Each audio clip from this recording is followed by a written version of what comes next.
Hello friend, ini poster tentang resiliensi yang videonya bisa lo stop dan lo baca. Tapi supaya lebih asik dan ngerti lagi, yuk join gue di video ini.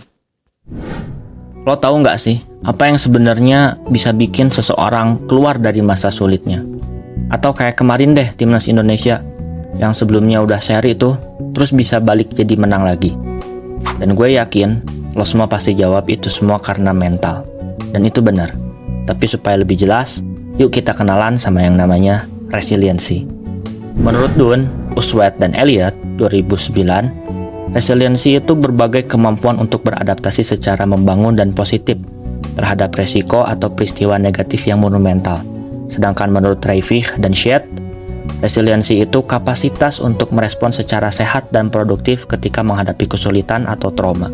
Intinya, gimana seseorang bisa bertahan di masa sulit dan nyelesain tantangan-tantangan di hidupnya dengan baik.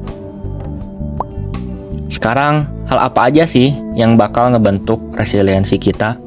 Yang pertama ada pengaturan emosi.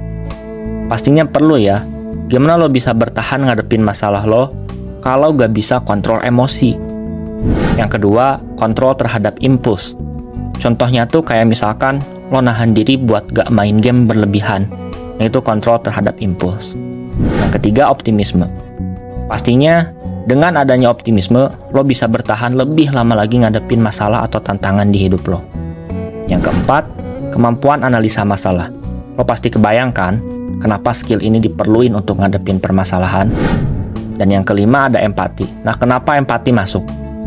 Karena dengan kita berempati ke orang lain, endingnya tuh kita punya hubungan yang baik sama orang lain. Dan otomatis, potensi konflik kita itu jadi kecil, atau justru mereka mau bantu kita kalau kita punya permasalahan. Yang keenam, efikasi diri. Ini tuh maksudnya seberapa besar keyakinan lo bisa nyelesain suatu pekerjaan atau masalah. Yang terakhir, yang ketujuh, punya pencapaian. Nah, maksudnya tuh di sini kalau kita lagi terpuruk, kita bisa tuh nostalgia dikit untuk ngambil hal-hal positif dari pencapaian-pencapaian di masa lalu kita.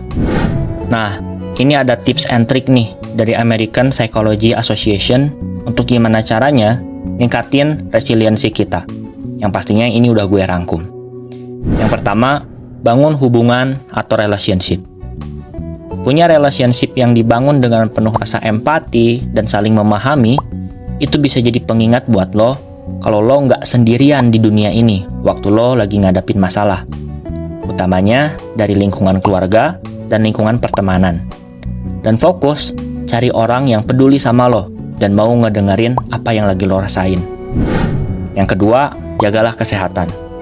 Jagalah kesehatan mau itu fisik ataupun mental, karena keduanya saling berhubungan.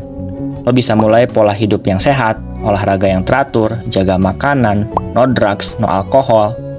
Dan kalau untuk kesehatan mental, lo bisa lakuin ibadah sesuai keyakinan lo, bisa yoga, meditasi, itu juga bagus kita lakuin buat kesehatan mental kita.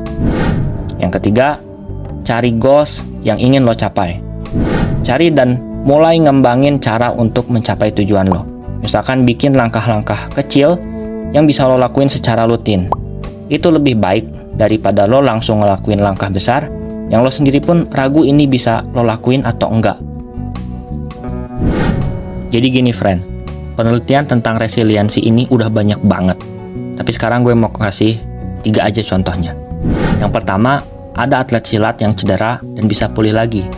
Ini berkat resiliensinya yang disupport sama keluarganya buat ngelewatin masa sulitnya dia.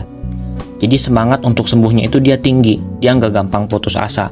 Dia mau untuk berobat, datang ke dokter, kesana kesini. Yang kedua, ada tentang siswa SMP yang jadi korban perilaku bullying. Ternyata, dari sekian banyak korban, cuman anak dengan skor resiliensi tinggi doang yang mampu bangkit dari bullying itu sendiri. Bahkan dia berani buat ngelawan. Yang terakhir, ada juga nih, penelitian tentang mahasiswa yang kesulitan secara ekonomi, tapi dia masih bisa berprestasi di kampus. Dan setelah dicek, ternyata dia punya resiliensi yang baik. Segitu aja video kita tentang resiliensi. Semoga video ini bawa kita jadi versi terbaik lagi dari diri kita. Akhir kata, see ya.